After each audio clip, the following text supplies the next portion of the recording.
Este estudio se realiza con dos objetivos. 1. Documentar el patrimonio industrial de la villa de Ábalos, y 2. Estudiar la inmensa obra de ingeniería que hizo falta para poner en marcha el proyecto de la central hidroeléctrica La Luz. Es resultado de más de 2 años de trabajo y de investigación.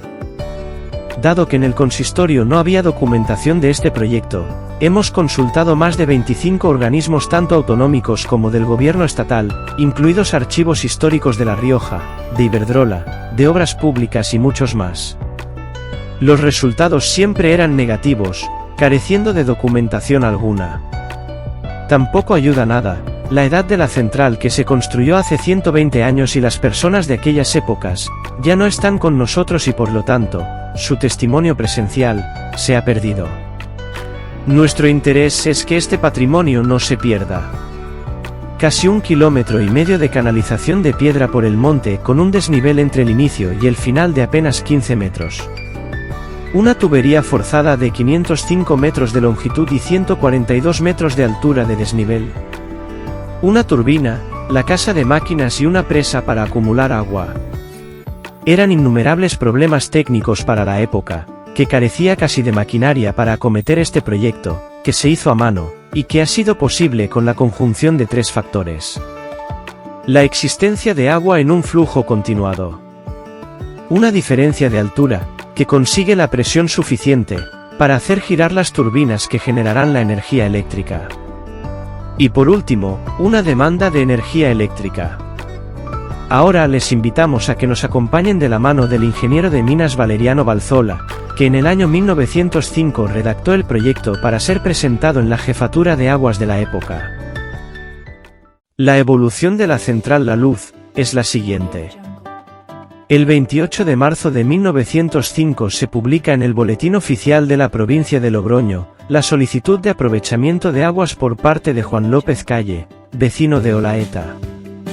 Pide la instalación de la casa de máquinas en terrenos de Julián Fernández e Iradier, quien ha otorgado el permiso para la instalación. Estas obras para la construcción afectan a 16 propietarios que se verán afectados por servidumbres de paso de las tuberías, y la desviación del cauce del río, cuyos nombres se pueden ver en la exposición. El 20 de octubre de 1906, se publica la aceptación y concesión del proyecto, dando un plazo de 2 años para la construcción de la central y obligando a restituir el cauce del río a los molinos.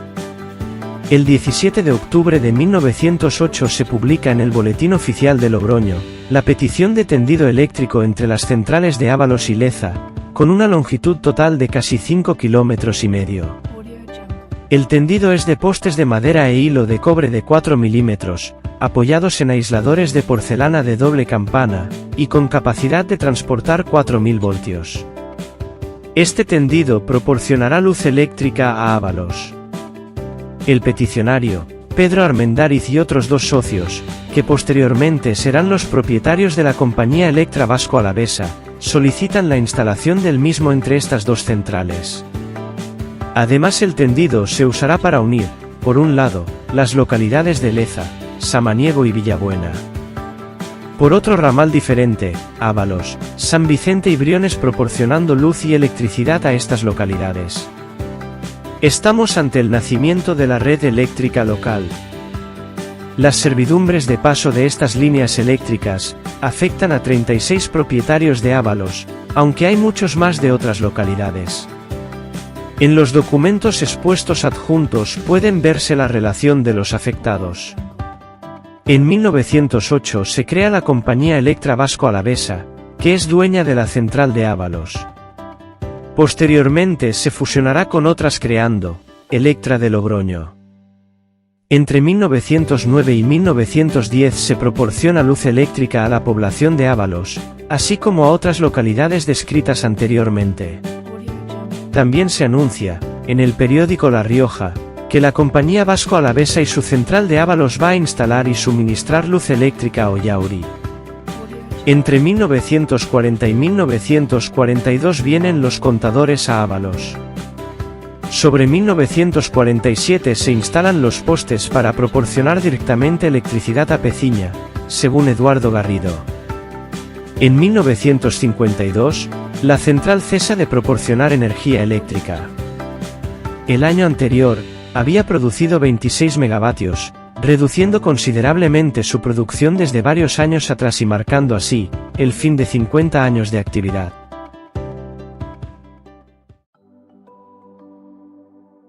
Marco histórico de Ábalos. En el año 1900, la población de Ábalos era de 787 habitantes.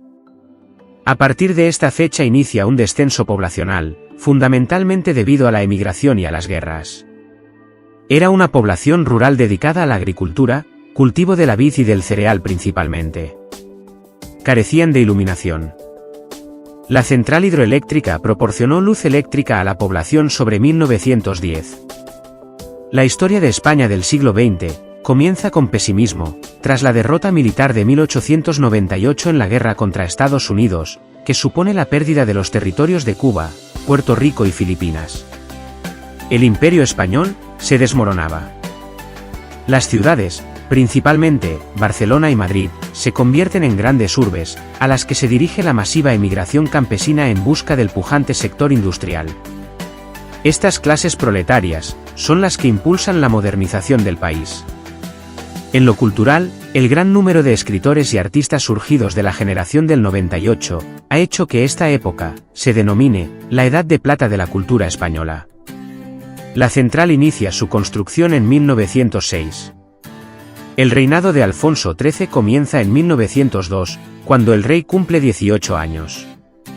En este momento, España aborda una época convulsa. Luchas entre patrones y trabajadores. Conflictividad social. Crecientes protestas contra el poder de la Iglesia. El anticlericalismo se extiende por buena parte de la población. La pérdida de la guerra con Estados Unidos, y de los territorios de Cuba, Puerto Rico y Filipinas. Movimientos nacionalistas en Cataluña y el País Vasco.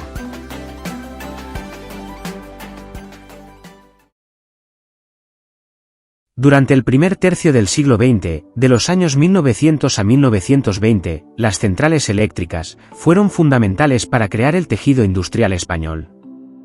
Su fuente para la producción de energía era procedente de máquinas de vapor, gas y energía hidráulica. Con la expansión de las centrales eléctricas, tanto provenientes de combustibles fósiles como el carbón, y de saltos de agua como la de Ábalos, se produjo un crecimiento industrial ayudado por las máquinas eléctricas como por ejemplo, bombas para trasegar el vino. El aumento de la inversión nacional procedente de la repatriación de capitales desde las colonias que se perdieron en 1898, y los beneficios obtenidos de las exportaciones a Europa durante la Primera Guerra Mundial en 1914, favoreció el desarrollo de numerosos sectores industriales. Fundamentalmente el sector de cemento, e industria siderometalúrgica, que fueron potenciados con los avances de la Segunda Revolución Industrial, con ayuda de la energía eléctrica. La primera ciudad que tuvo luz eléctrica fue Barcelona en 1881, generado por una máquina de vapor. A partir de ahí sobre 1890 otras 25 ciudades se fueron sumando a la electrificación. En la ciudad de Haro, en 1891, se instalaron en 58 calles, un total de 260 luces, y 8 focos que lucían desde media hora antes de la puesta del sol, hasta media hora antes de su salida, y popularizando la frase: "Ya estamos en Haro, que se ven las luces". Los precios de la electricidad a principios del siglo XX, de 1900 a 1935, eran prohibitivos.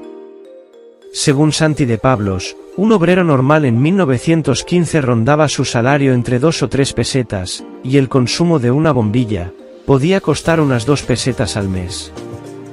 Una bombilla costaba el salario de un día de un obrero. Al principio eran de filamento de carbono y 125 voltios, hasta que evolucionaron a otras bombillas más fiables. En La Rioja, se establecieron muchas centrales de muy poca capacidad.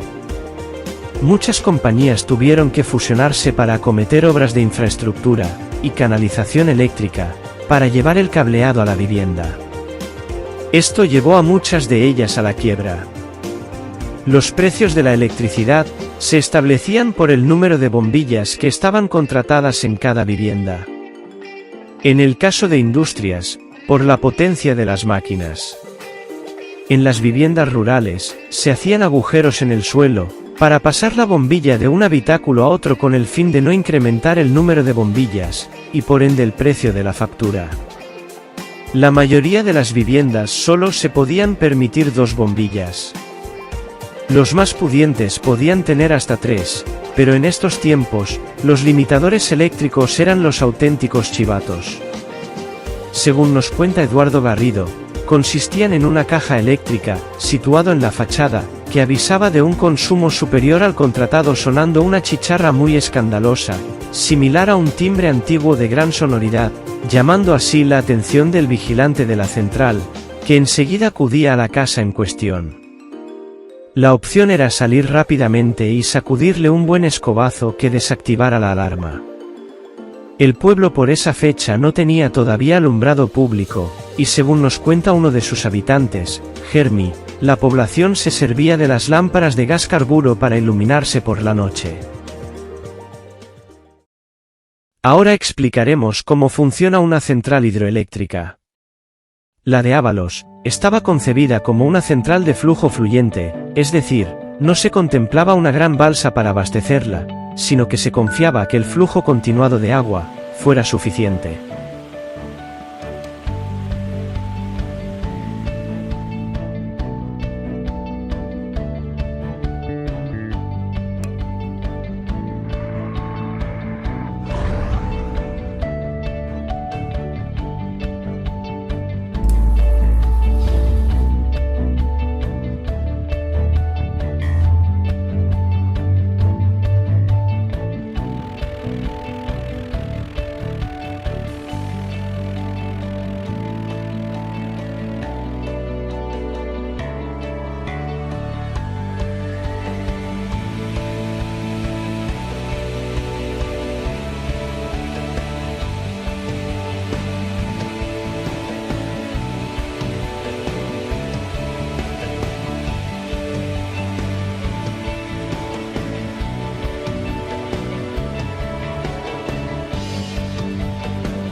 El funcionamiento de la central es algo simple.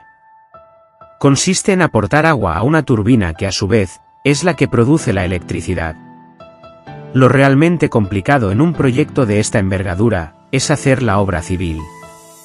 Es importante calcular bien el discurrir del agua con el recorrido y la planimetría adecuada, para hacer llegar el agua hasta la turbina. Eran momentos en los que no existía la tecnología actual y debemos de ponernos en contexto. En el caso presente, se recogen las aguas de la Fuente del Soto y de la Fuente de la Rosa, ambas a pie de la Peña de la Rosa. Mediante una reguera, una canalización que se inicia en la Fuente del Soto y pasa por detrás del actual depósito de la Rosa, recorre la ladera, con una planimetría suficiente para llegar a la Fuente de los Ladrones, donde recoge las aguas de esta fuente en una arqueta primaria, muy cerca de la fuente. Actualmente este depósito intermedio, se encuentra invadido por la maleza. Allí se iniciaba la siguiente acequia que conducía los 50 litros de agua por segundo, a la presa final, desde donde se lanzaría la tubería forzada. Según consta en planos, la misma se ubicaría a unos 190 metros del inicio de la reguera que todos conocemos. Coincide con los planos del proyecto. Pero dado la pequeña capacidad de la presa inicial se construiría la presa del monte, para conseguir más caudal y mejor ubicación, para llevar el agua hasta la sala de máquinas, de la casa llamada popularmente como La Luz. Una vez usada por la turbina de la central, se reconduce su cauce para alimentar los 3 molinos. El de Ciriaco del Río. El de Jalisco Ramírez, Chispas. Y el de Mario, conocido como el de Rafa.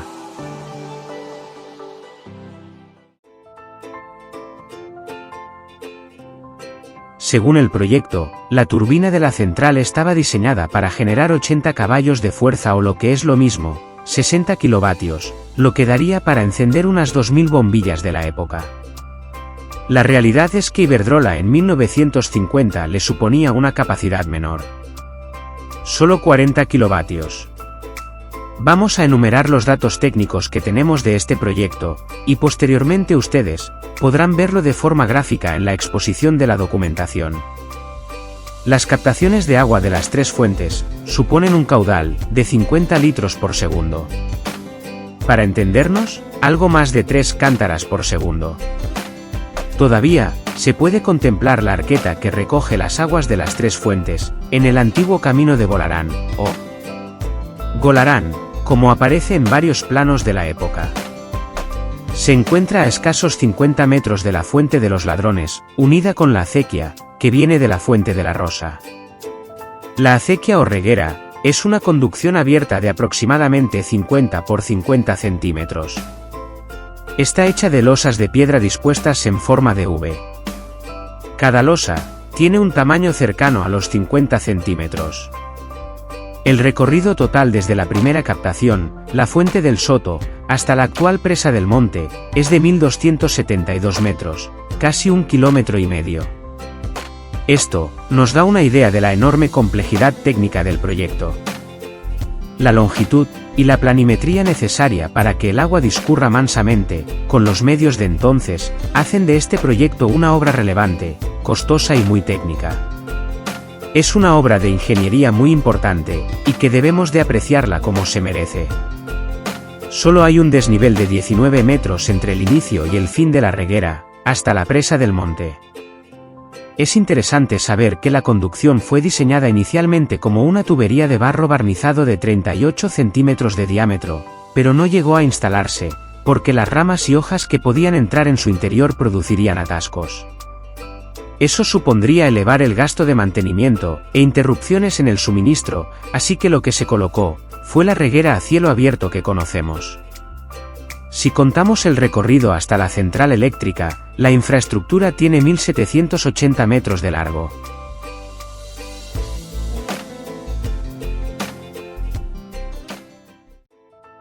Hay bastantes diferencias entre los datos del proyecto y lo que podemos ver en la realidad. Vamos a exponerlo. La diferencia de altura entre la Presa del Monte y la central es de 128 metros, lejos de los 159 metros que presenta el proyecto. Es mucha diferencia. La longitud de la tubería forzada que se inicia en la Presa del Monte y llega a la luz es de 505 metros. En la descripción del proyecto de la central figuran 990 metros. Sin embargo, sumando cotas de los planos, el resultado es 740 metros para esta misma tubería forzada. Hay una gran diferencia. Creemos que es una errata en la descripción del proyecto, y por eso nos quedaremos con la cifra de 740 metros como la más lógica, y que viene detallada en el plano de altimetría. Vamos a intentar desvelar este misterio. En primer lugar, creemos que la presa del proyecto es diferente de la Presa del Monte. Es otra presa diferente. Si cruzamos tres parámetros como son, la altitud que no puede ser superior a la de la Fuente de los Ladrones, más o menos sobre 800 metros. La longitud de la tubería forzada que son 740 metros según los planos. Y además superponemos el plano original con la orografía, el punto de la posible ubicación de la presa, diseñada por Balzola, estaría a unos 198 metros de la Fuente de los Ladrones, en la misma acequia dirección Presa del Monte pero sin llegar. En ese punto se intuye algún tipo de construcción, que bien podría haber sido desmantelada, para construir posteriormente la actual Presa del Monte, y aprovechar así sus piedras. También hay que tener en cuenta, que esta presa inicial, podría estar soterrada por el paso del tiempo y la vegetación. Esta ubicación, la hemos situado a través de un trabajo de investigación con superposición de planos originales, ortofotos satelitales y fotos históricas del Instituto Geográfico. Sobre todo, hemos usado tratamiento digital de datos y de vuelos LiDAR. Las proyecciones nos dan como resultado esta posible ubicación. También nos apoyamos en el siguiente razonamiento. La orografía de descenso de la tubería forzada, desde ese punto, es la más rectilínea. La tubería forzada saldría desde ese punto bajando más o menos rectilíneamente, por la ladera, hasta descender cerca de una caseta de aguas, a unos 150 metros de la central, junto al camino de los carboneros. De ahí iría hasta la sala de máquinas y paralelo al arroyo hondo, como indica el plano general de planta. De hecho, hemos visto en ese entorno, rampas de 50 centímetros de ancho que parecen asentar un descenso. También hay tubos gruesos de hierro con alambre de espino. Creemos que estos custodiaban la tubería. Están soterrados y todavía se pueden ver, junto a rampas de descenso cerca de esa caseta. En estas imágenes, pueden ver la proyección de la presa del monte y su tubería, y la presa del proyecto con la tubería tal como fue redactada.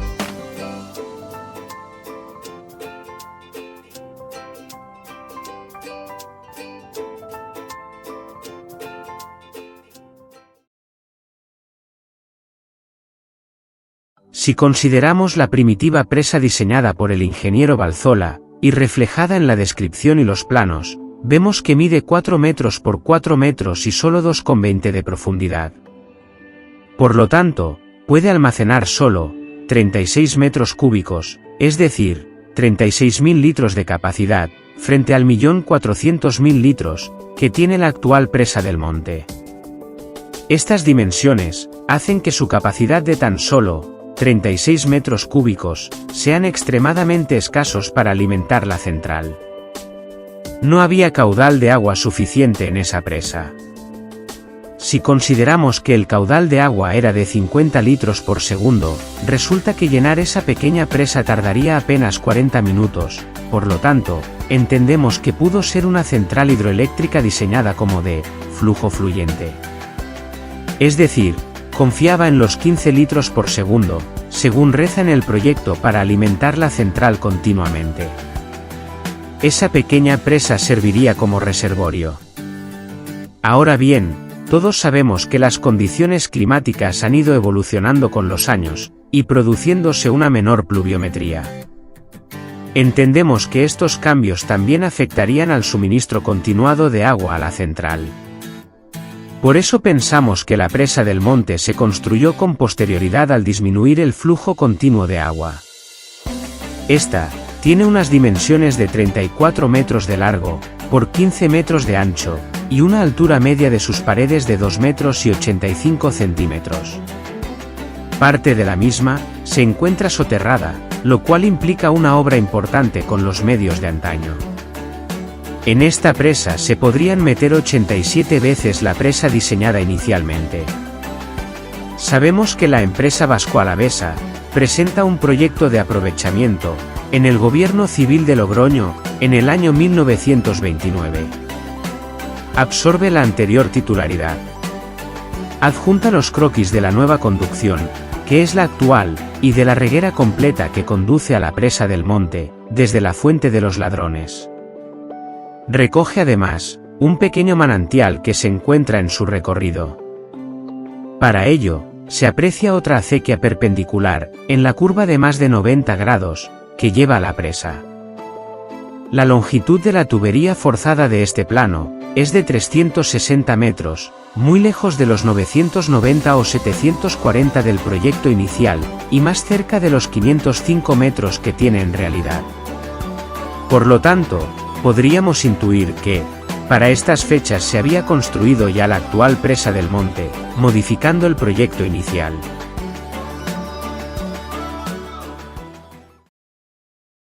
Para estudiar el terreno y ubicar en el monte las distintas piezas de este puzzle, hemos recurrido a numerosas herramientas, tanto satelitales como informáticas, para el análisis del terreno, así como el uso de dron para ver desde el aire la orografía y proceder a su estudio. Como uno de nuestros objetivos era situar la presa, que se describe en el proyecto, hemos usado varias variables.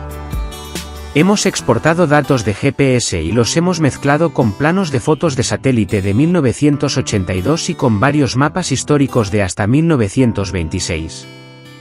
Al resultado de la superposición, hemos añadido el plano del proyecto, dando como resultado la ubicación aproximada.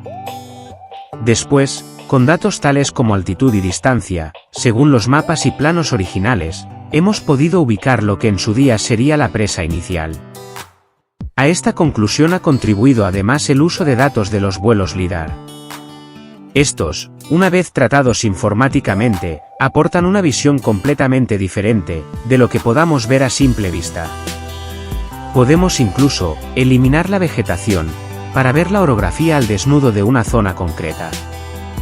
Lo que llamamos modelo digital de terreno y modelo digital de elevación.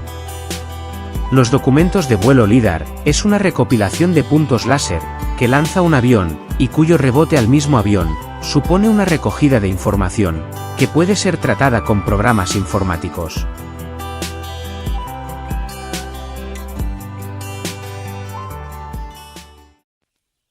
Hemos hecho los cálculos de la presión a la que podría salir el agua en la turbina. Una vez estudiada la altura, longitud de la tubería, así como el diámetro de la misma de 250 milímetros, estimamos en 1,7 megapascales, que es una unidad de presión que se usa en ingeniería, y equivaldría a unos 18 bares de presión. La rueda de un coche se hincha a una presión media de 2,5 bares. El agua que chocaba contra las aspas de la turbina salía a una presión de 18 bares, es decir, casi 7 u 8 veces más presión que una rueda de un coche normal. La presión de salida, el flujo de agua y las reducciones de caudal para aumentar la potencia, determinará la turbina más idónea para generar energía. Las turbinas hidráulicas pueden ser de 3 tipos: Francis, Pelton o Kaplan. Uno de los principales problemas que se presentaba con el tiempo en la tubería forzada era la acumulación de cal en el interior de la misma. Esto restringía el paso de agua, reduciendo su caudal y por tanto también su rendimiento.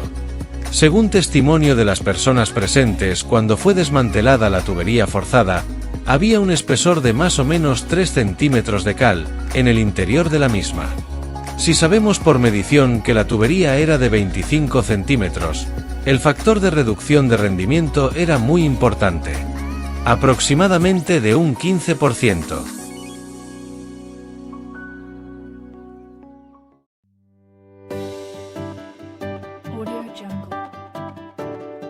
Lo que llamamos La Luz era una instalación mixta a medio camino entre la vivienda y una central hidroeléctrica.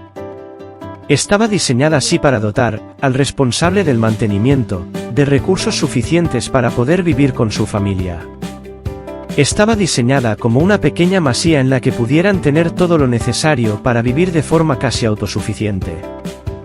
Dispone de un lavadero en la parte exterior de la casa, que tiene unas dimensiones de 3,5 metros por 2,5 metros.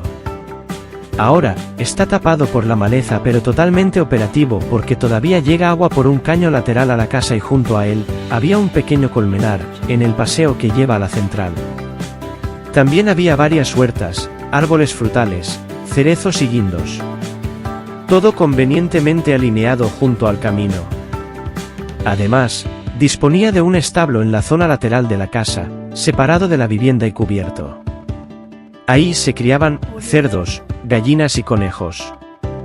En el lado opuesto, se encontraba la turbina, que coincidía con el lado por donde entraba la tubería de agua forzada, a 4 o 5 metros de profundidad. La casa fue construida expresamente para ubicar la central eléctrica, y lo primero que se hizo fue hacer la excavación para ubicar el rodete de la turbina. La casa es de planta rectangular y tiene unas medidas totales de 20,80 metros de largo por 7,80 de ancho. Constaba de una sola planta y un desván ático, que se usaba a modo de almacén, para guardar enseres y paja. Al final de su vida contó con agua corriente, que había instalado el propio morador. La presa, situada en el frontal de la casa, era el aliviadero, que inicialmente no era tan grande. Se ve que se ha producido una ampliación de sus aguas, por el lateral, junto al camino que lleva a la central. Uno de los últimos moradores, recuerda que de niño tenía una huerta, para su propio uso y disfrute, en ese mismo lateral que ahora ocupa la presa, junto al camino. La presa tiene un diámetro aproximado de 24 metros.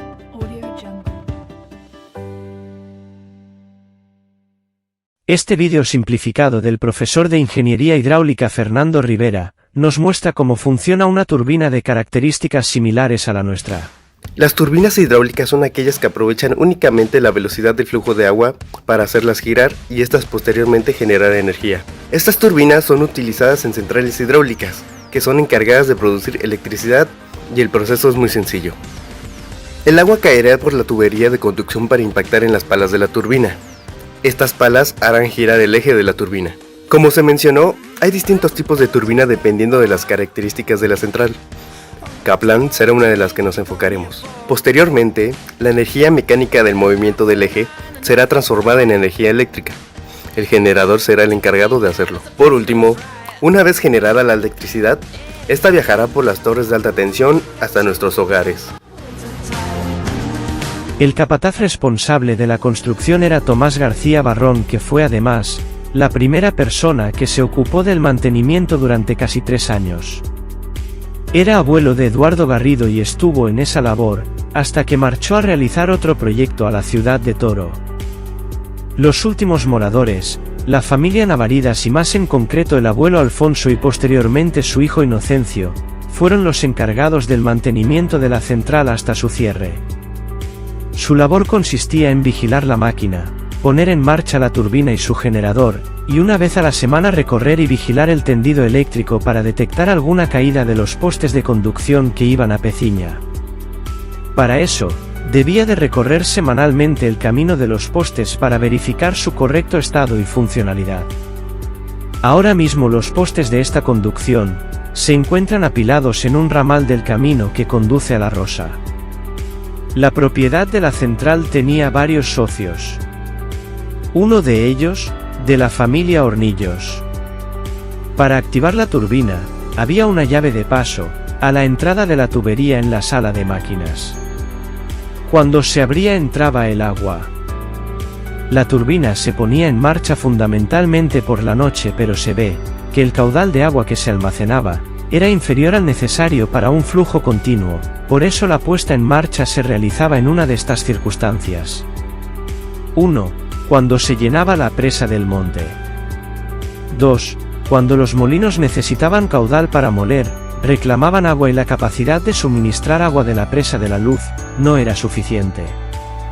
Y 3. Cuando había necesidad energética, de la localidad de Ábalos, de las poblaciones cercanas o de otras centrales conectadas.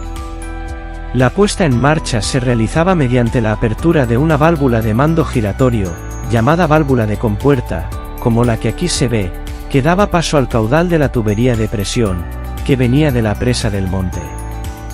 La llave era similar a la válvula de vaciado y evacuación de la presa de la Luz, que actualmente se encuentra en la parte contraria al caño de llenado, y se muestra en estas imágenes.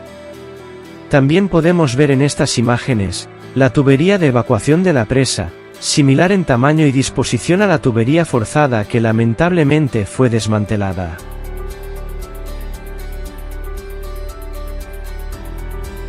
El agua a presión actuaba sobre las palas de la turbina que está todavía bajo la edificación, y mediante un eje, transmitía el movimiento a la parte alta. Allí estaba el generador, y de ahí partían los cables hasta el tejado de la casa para distribuir la energía por medio de postes eléctricos. La turbina que está soterrada en la central, a tenor de los planos, es un modelo Francis de eje vertical y rodete horizontal. La configuración según los planos, nos permiten ver una polea que transmitía el movimiento a un generador.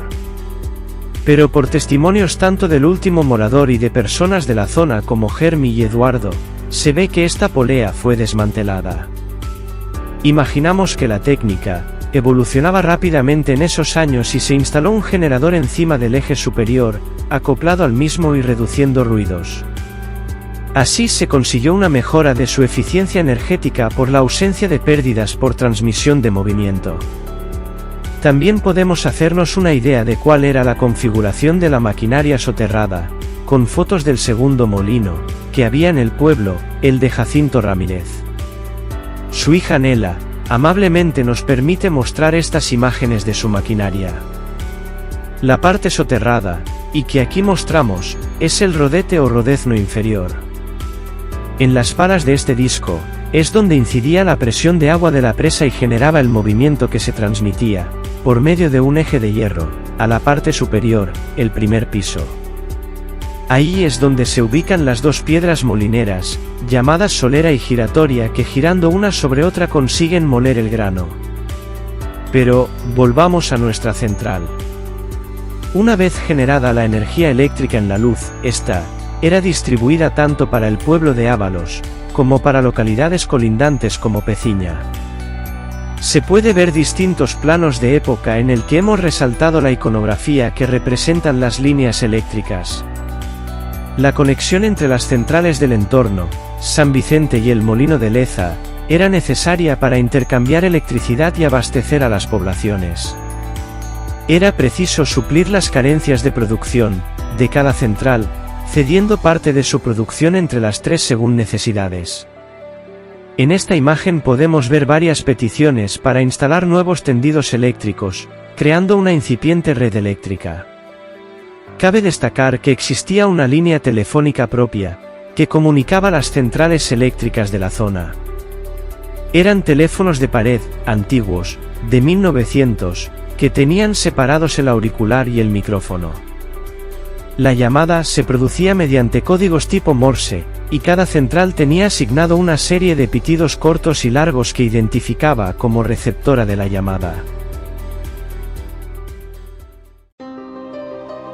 La presa de la Luz fue construida como un sistema de almacenamiento de agua que no estaba contemplado en el proyecto inicial.